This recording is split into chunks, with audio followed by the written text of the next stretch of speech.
We created a view and basically everything was coded directly in the view. But what if we wanted to reuse some of the code? For example, navigation is used on all pages, so we definitely don't want to code it on each of the pages separately. To reuse view elements, we can use partial views.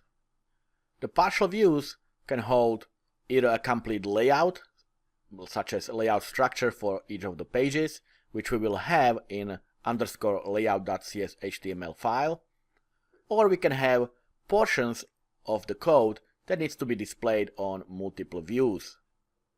Using partial views is really essential in any real-world application because you do not want to repeat yourself and you want to reuse as much code as possible.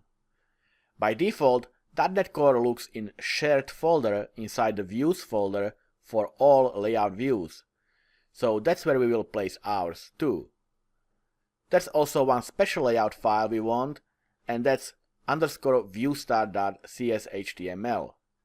And by the way, it is a standard to name partial layouts with a prefixed underscore. Anyway, _viewstart layout is a special layout that is called when the application starts. So here we can place the code that we want to execute when any view is called. In it, we can specify which layout file should be used. And there's one more special layout, and that is view imports. Here we can place the calls to models that are commonly used in our views. Those are the @using statements on the top of the view. So we can specify in our view imports the namespace for most commonly used models.